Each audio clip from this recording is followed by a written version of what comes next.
De nuevo con ustedes aquí en Con Todo y Pensini por Globovisión. Estamos con Gerardo Blay.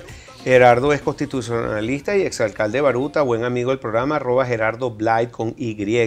Ya un poco relajado de sus cargos, pero fíjense que sigue en el país y dando la cara por todo lo que es la democracia. Y de eso dejamos una pregunta al aire, Gerardo, sobre todos estos comicios que se están llamando adelantados. Por ejemplo, si ahorita el presidente gana, tienen que esperar hasta diciembre. Entonces, ¿para 10 de enero del año que viene. Pero, ¿y qué pasa si gana alguien de oposición? Bueno, no sé, Crito, lo único que más o menos Henry Falcón. Háblame un poquito, ¿cuál es tu...? ¿Cuál es el periodo presidencial? ¿Cuándo comienza un periodo presidencial? Es bueno recordar que Maduro está terminando el periodo de Chávez. Chávez es reelecto y Maduro entonces lo sustituye para terminar el periodo. Cuando un presidente muere antes de la mitad de su periodo, o se produce la falta absoluta, también puede ser otro tipo de falta, la renuncia, el tipo se va, o en el caso de Chávez fue la muerte. Entonces se convoca a un proceso presidencial para que ese que gane termine el periodo del que había ganado. Y hay dos fechas que están en la Constitución. La Constitución no pone fechas en casi nada. Dice, los alcaldes tienen 4 años de ejercicio, los gobernadores 4 años de ejercicio a partir de su juramentación, pero hay dos fechas, que son dos poderes nacionales, cuyos periodos son constitucionales. Uno es la Asamblea Nacional, que comienza el 5 de enero, y dura 5 años, y el otro es el presidente de la República, que debe ser juramentado un 10 de enero de cada 6 años. Esas fechas no pueden moverse, ni por interpretación. Yo no sé cómo la Sala Constitucional interpretaría una cosa distinta. Entonces es un exabrupto ir a un proceso para elegir a un presidente 9 meses antes. Suponte que no gana en unas elecciones donde se pudiera participar democráticas y tal, que tuviéramos un candidato unitario, que tuviéramos las condiciones que la Constitución y la ley permiten, que tuviéramos un árbitro imparcial, y vamos a un proceso electoral ahorita. Y con observación internacional para no dejar ninguno de los elementos por fuera. Perfecto. Válida. Bien. Bueno, vas a tener un presidente en ejercicio hasta el 10 de enero del 2019. Pero y un si justamente electo, la voluntad popular lo que quiere es cambiar el mandato, por eso votaron, vas a aguantarte 7 meses más que pueden pasar miles de desastres o cubrir todas las necesidades que tiene un pueblo que, por ejemplo, está pasando hambre, no hay medicina, todo lo que nosotros sabemos que hablamos todos los días. El único caso constitucional que yo recuerdo de recorte de periodo presidencial fue a Luis Herrera, que nadie se acuerda mucho de eso, pero bueno, los que estudiamos este tipo de cosas seguramente que sí, los que están en las aulas de derecho. ¿Y qué pasó? Se cambió la ley en ese momento. La Constitución del 61 no establecía estas fechas tan fuertes, tan taxativas que establece la Constitución del 99, y antes se elegía un presidente en diciembre, normalmente el segundo domingo de cuando estaba concluyendo el periodo de un presidente, que era de 5 años, y asumía en el mes de marzo. Y se cambió la ley y se hizo que asumiera en el mes de febrero.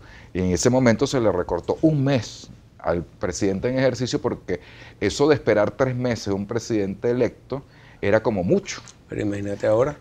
Bueno, ahora son 10 meses. Son 10 meses hasta el 10 de enero. Y hay un problema. Lo cual es una aberración. Entonces, tú te imaginas que gane un candidato de oposición, porque eso se tenía que tomar en cuenta. Entonces, tienen que esperar 10 meses a que venga el candidato y todo lo que puede pasar en 10 meses. Había una disposición, y yo recuerdo mucho a la señora Tibisay Lucena declarar que cuando se ponía una fecha electoral, se tenía que poner de tal forma que una vez que se colocaba las fechas, tenía que venir hacia atrás. El cronograma no era que tú lo ibas avanzando hacia adelante, sino venías hacia atrás. Todas las actuaciones que se tienen que hacer, desde auditoría, sistemas, controles, registro electoral, etcétera, tenían que hacerse todas las etapas que son preclusivas, es decir, que tienen que ir ocurriendo antes de la fecha de las elecciones. Bueno, y por eso la ley anterior, que fue modificada por la Asamblea Nacional cuando estaba Diosdado, obligaba a que los procesos tenían que ocurrir dentro de los 6 meses anteriores a la fecha en la cual iba a producirse la toma del mandato. En este caso, si tú tomabas 10 de enero del 2019, 6 meses para atrás es que tenías que programar la elección dentro de esos 6 meses y con todas las etapas. Por lo tanto, en diciembre quedaría perfecto, pues. Y está diseñado para que fuese en diciembre. Te tengo que preguntar, porque tú eres experto en todo lo que es el tema constitucional, participaste también en el proceso de esta nueva constitución que tenemos vigente, por lo menos hasta ahora, pues se eligió una Asamblea Nacional Constituyente para cambiarla, pero esto está tomando una cantidad de derechos que no les corresponden. Yo quería que tú me dijeras si se está violando o no la Constitución en todo este proceso, y además que si tú puedes llamar al CNE y puede cambiar, que hace 2 años no pudieron hacer el referéndum y ahora se adelantan. Hace 2 años decían no se puede hacer porque no hay tiempo y ahora se adelantan y entonces echan para atrás, a lo mejor no es en abril, es en mayo. Se puede hacer esos cambios, tienen tanta libertad. Eso es una locura, pero además viene de un órgano absolutamente inconstitucional. Esto no es una Asamblea Nacional Constituyente, esto fue un parlamento paralelo que se creó Maduro porque no pudo controlar la elección del 2015 y perdió la mayoría en la Asamblea Nacional. Y entonces necesitaba darse un parlamento para que le aprobaran leyes o créditos, etcétera, y no seguir pues dependiendo de una asamblea que les adversa. ¿Qué hace un demócrata cuando pierde una elección en un parlamento? Si es un régimen parlamentario, se cae el gobierno. Tiene que formar gobierno o se forma un gobierno nuevo. Dices España o Gran Bretaña, Inglaterra, por poner ejemplo. Pero si no lo es, normalmente pierdes, entonces tienes que negociar con la nueva mayoría que se componga ahí. Por ejemplo, Obama tuvo que negociar con el Congreso para su ley esa de Obamacare, etcétera, de estas cosas.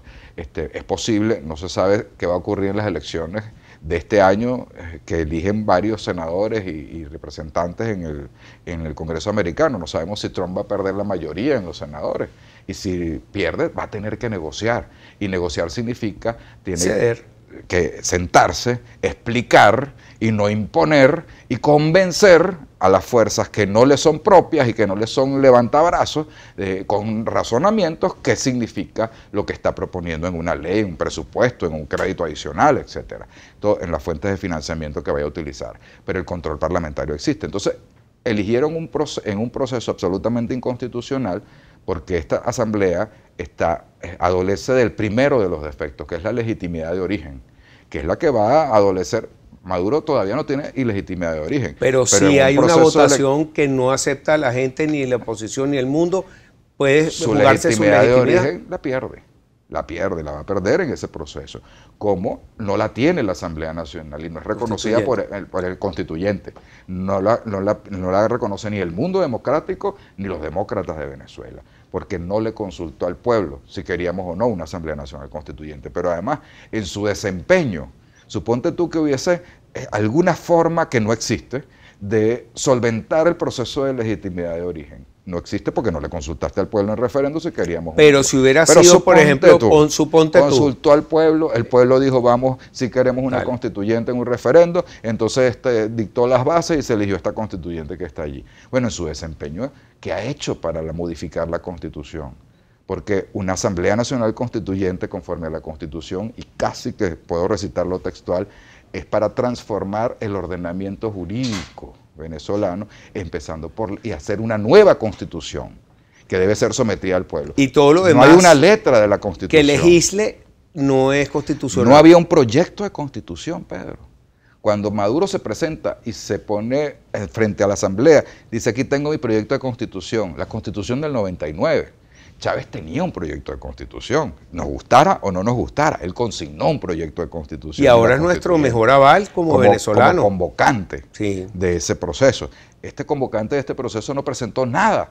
Y ahora lo que sabemos es que han producido actos que califican de actos constituyentes, que no lo son porque no es una constituyente, en las cuales han destituido funcionarios como la Fiscal General de la República, han nombrado funcionarios como el fiscal designado por la constituyente, y nos anuncian que están realizando unas leyes para los poderes públicos en las comisiones de la constituyente.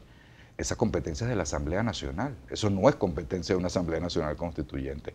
Si usted cambia la Constitución y de la Constitución aprobada además por el pueblo, en referendo, como fue la del 99, de la Constitución se deriva que hay leyes que hay que ser modificadas o nuevas leyes que tienen que hacerse, eso es competencia, como lo dice la Constitución del 99 en sus disposiciones transitorias, del órgano parlamentario que eligió los venezolanos, que se llama Asamblea Nacional, no constituyente. ¿Y ahora cómo quedamos con la Asamblea Nacional? ¿Tienen todavía poder? ¿Se están reuniendo, están legislando, están haciendo algún reclamo sobre lo que ocurre en Venezuela? Tenemos una Asamblea Nacional y precisamente por eso es que hay que garantizar que no solamente hayan condiciones electorales, sino condiciones para que después de elegir se puedan ejercer las funciones que la Constitución establece. Nosotros perdimos el norte en el hilo constitucional venezolano. Se rompió completamente lo que significa el respeto al orden constitucional. Entonces, tienes una asamblea que la castraron y no es que castraron a los diputados, es que castraron a los venezolanos que votamos por esa asamblea. Entonces, ¿a quién estás? Castraron la voluntad del pueblo. La soberanía popular.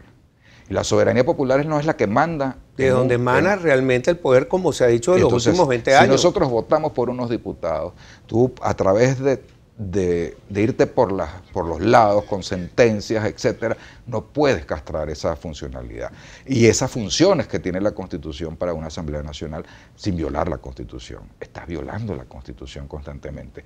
Un caso como el de los diputados Amazonas no lo deciden, ya va para 2 años y medio. Y mientras tanto, entonces... Y deciden los casos que plantea Maduro, pero así, en 2 minutos y medio. Eso se discutió allá en República Dominicana, por lo menos se presentó el caso. Por supuesto. Yo creo que de los puntos de negociación, lo primero eran las condiciones electorales, que era lo más importante. Y también la ayuda humanitaria. La ayuda humanitaria es uno de los puntos también importantes. Fundamental. Pero como estos están negados porque creen que con la ayuda humanitaria van a venir unos marines y nos van a invadir unas fuerzas extranjeras y no sé cuánto.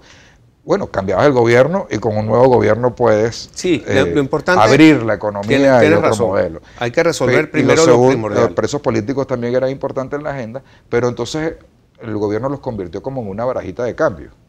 Entonces, oye, primero era, vamos a condiciones electorales, que es el derecho fundamental en democracia, que podamos elegir y cambiar este gobierno. Y después saldrán entonces los presos. Pero la otra cosa era el reconocimiento institucional de la Asamblea Nacional. Claro. ¿Y qué pedía a cambio el gobierno? Reconóceme a la Asamblea Nacional Constituyente. No te la puedo reconocer, porque estás pidiéndome que te reconozca una cosa que es absolutamente inconstitucional. Vuelve al orden constitucional. Pero que se podría haber reconocido siempre y cuando te atengas a lo que tú quieras. Entonces plantea tu nueva constitución y la votamos. Yo creo que hasta ahí podría ser. Había una posición intermedia que alguien planteó, no me acuerdo si fue incluso Zapatero, porque Zapatero lo planteó antes, cuando las bases comiciales para elegir a esa constituyente, modificar la base comicial número 8 para limitarla solo a hacer una constitución que fuera aprobada, que fuera aprobada por un referendo aprobatorio de los venezolanos, y el gobierno, creo que fue Maduro y Jorge Rodríguez, consultaron y dijeron, no podemos modificar la base. No hubo ningún tipo de negociación entonces. En la negociación creo que hubo un planteamiento, si alguien me contó, que bueno, a lo mejor dejas vigente la constituyente el parapeto de constituyente,